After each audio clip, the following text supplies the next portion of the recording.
Olá, eu sou Jorge Figueiredo e hoje eu vou continuar falando sobre a obra Boa Nova do espírito Humberto de Campos e a psicografia de Chico Xavier. Hoje, capítulo 7, intitulado A Luta contra o Mal. Esse capítulo é interessante porque Humberto de Campos vai falar de um assunto que durante todo o Novo Testamento ele chama muito a atenção de todos nós, que são as curas dos endemoniados. E Humberto de Campos já começa nos situando, esclarecendo para nós, leitores, e isso serve muito hoje, para aquele que estuda o Novo Testamento, para aquele que tenta entender o ensino do Cristo, o que significava a palavra diabo naquela época de Jesus. E ele deixa claro para a gente que diabo é todo aquele que é o adversário do bem. Então, nada tem a ver com essa figura criada, com essa figura mistificada que algumas religiões trazem para a gente, ou que os filmes de Hollywood são profícuos nessa maneira de interpretar o diabo. O diabo, na época de Jesus, era aquele que era o adversário do bem. Isso é importante. E esse capítulo também eu acho assim, bem interessante da gente ler, porque Tadeu, um dos discípulos, é a figura principal que dialoga com Cristo. Tadeu, no Novo Testamento, ele pouco é falado, ele pouco se expressa, mas nesse capítulo da obra de Humberto de Campos, ele é o protagonista que vai fazer com que as cenas e os ensinos do Cristo se desenvolvam, né, de uma maneira bem absoluta e bem clara para todos nós. E o que Tadeu traz para a gente como ensino na sua conversa com Cristo? De todos os discípulos, Humberto de Campos fala que ele é o que mais se deixava impressionar pelos momentos dolorosos das curas dos endemoniados. Que quando ocorria uma cura, ele automaticamente procurava o Cristo com os olhos para ver aquela figura que tinha feito aquela cura magnífica. Em determinado dia, Jesus se ausenta junto com Tiago e João e chega até Tadeu, uma mulher endemoniada, e que levam a Tadeu para que Tadeu possa proceder à cura daquela mulher. E Tadeu faz tudo o que ele tinha aprendido com Cristo. Ele age da maneira como ele acreditava que deveria agir, porque ele tinha aprendido com Cristo. Mas não resolve o problema. Ela continua ainda endemoniada. E somente no dia seguinte, com a chegada de Jesus, é que ela é finalmente curada.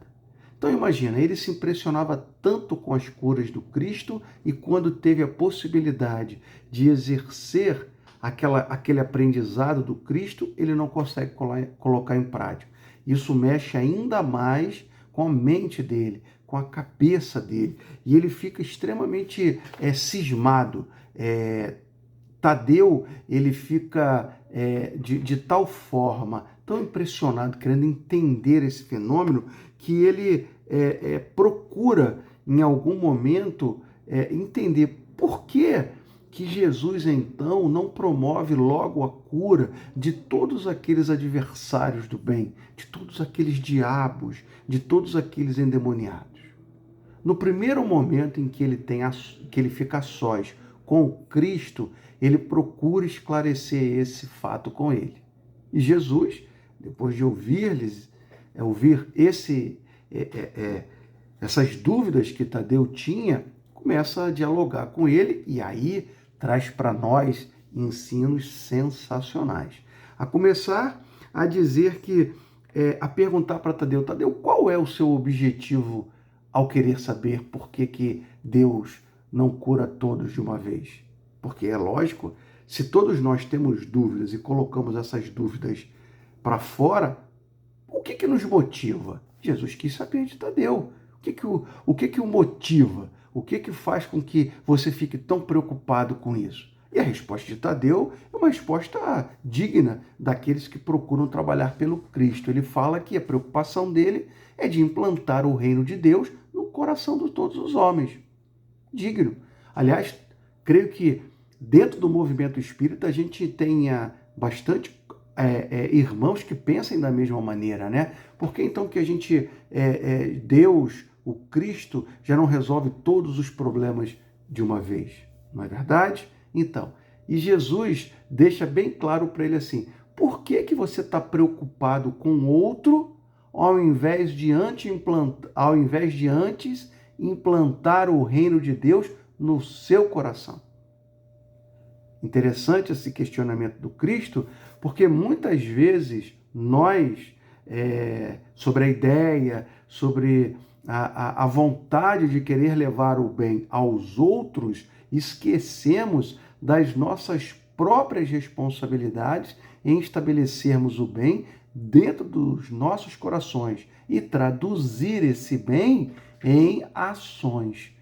E o Cristo faz essa pergunta e termina dizendo na primeira passagem de que esses espíritos endemoniados são nossos irmãos.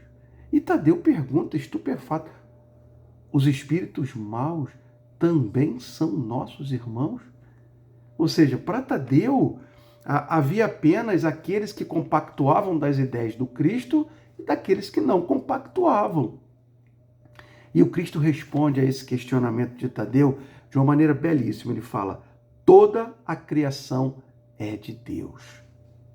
Isso me lembra muito o capítulo 30 de Pensamento e Vida, chamado Amor, em que nós temos lá que o verme ele é amado tanto quanto o anjo que o representa na presença do Pai. Não há distinção para Deus. Não há como Deus ter os seus eleitos. Tudo é uma conquista do seu trabalho individual. E lutar contra a manifestação da ignorância no outro, do esclarecimento do outro, que é o papel fundamental daqueles que querem levar o ensino do Cristo adiante. Porque o Cristo deixa claro para Tadeu que nós não temos inimigos. O que existe no outro e em nós também é a ignorância de não conhecermos e não praticarmos as leis de Deus na sua completude. Em muitos momentos, conforme o ser humano, o homem, vai se afastando da execução do bem, ele vai sendo passagem, ele vai sendo caminho para que o mal exista. Então, nós devemos trabalhar, sim, para dizimarmos o mal da ignorância que existe na consciência de todo mundo, inclusive da nossa. O Cristo continua ainda dizendo para ele que cada um deve ser responsável pelo seu trabalho. Que antes, que é muito bonito, salutar, se preocupar em levar a luz do bem a todos, mas antes é importante não esquecermos os nossos deveres. E muitas vezes acontece isso. A gente acaba cobrando do outro aquilo que a gente mesmo não consegue dar conta. Mas nós dizemos que estamos trabalhando para o Cristo. E Cristo nos alerta. Primeiro, implante o reino de Deus dentro do teu coração e leve adiante o combate à ignorância. O Cristo dá um exemplo, ele fala uma parábola, se assim a gente pode dizer, que é assim. Que diríamos de um rei justo e sábio que perguntasse a um só de seus súditos pela justiça e pela sabedoria do reino inteiro? É natural que o súdito seja inquirido acerca dos trabalhos que lhe foram confiados.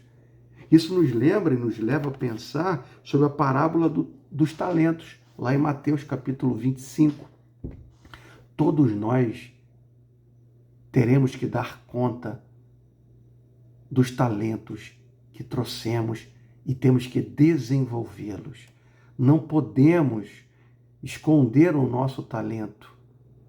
Nós temos que fazer com que as aptidões, já que nós evoluímos nos dois planos da vida espiritual e material, que nós temos que dar conta de expandir cada vez mais as benesses dos conhecimentos que recebemos, implantando e desenvolvendo, aonde estivermos na materialidade, condições para esclarecer a nós e a todos aqueles que estão ao nosso redor. Porque ninguém vai perguntar nunca pelos deveres de Deus. Sempre seremos questionados pelos nossos deveres. Então devemos, como Cristo fala, aceitar a luta. E Cristo vai além. Cristo fala, e é bom de ouvir isso, porque o Cristo fala, olha, é preciso que a gente trabalhe um dia de cada vez. Porque se a gente olhar o todo desse ensino, a gente pode se achar de alguma maneira pressionado por dar uma resposta imediata ao bem. Mas Cristo diz não, é um dia de cada vez. Ele fala isso lá no Evangelho algumas vezes, em alguns ensinos. É que é para a gente não ser ansioso na prática do bem. Devemos ser persistentes na prática do bem. Mas devemos fazer com que isso se implante dia após dia. E ele complementa dizendo assim ainda, olha, o adversário é sempre aquele necessitado que comparece ao banquete das nossas alegrias. Bonito demais isso. Ele está dizendo que aquele necessitado que a gente muitas vezes observa como um adversário, ele na verdade, quando ele está na nossa presença, ele vem atrás de apoio para que ele possa se banquetear das alegrias, das misericórdias que nós já temos nos nossos corações. E é preciso que a gente entenda isso, porque nós temos que dividir o pão da nossa mesa, o pão do conhecimento e o pão material. O Cristo dá um ensino para Tadeu que nós temos que transformar a introdução do reino de Deus nos nossos corações como elemento principal, mas que isso seja feito etapa a etapa, momento a momento, sem afobação. Que a gente não veja no outro o adversário, como hoje em dia a gente observa pessoas se guerreando, pessoas se questionando sobre posicionamentos. Não. O que nós devemos observar no outro é que o adversário que nós temos que combater é a ignorância do bem que ele tem. É irmos trabalhando, levando a esse companheiro tudo aquilo que nós já conseguimos aprender e praticar na essência do bem. É isso. Então, eu deixo como questionamento para a gente pensar. Parábola dos talentos. O que nós estamos fazendo com os talentos que recebemos de Deus? Nós estamos desenvolvendo esses talentos em prol da mensagem e do ensino do Cristo ou estamos guardando para devolvê-la intacta? Como está a nossa mesa? Farta de alegria, de misericórdia, de fé, de esperança? Ou anda vazia porque nós não nos preocupamos com a nossa própria alimentação espiritual? Pensemos nisso, porque o próximo precisa de nós da maneira como nós pudermos ajudá-lo, mas vamos também nos preocupar com a instalação do reino de Deus em nossos corações. Muito obrigado e até o próximo capítulo. Até lá!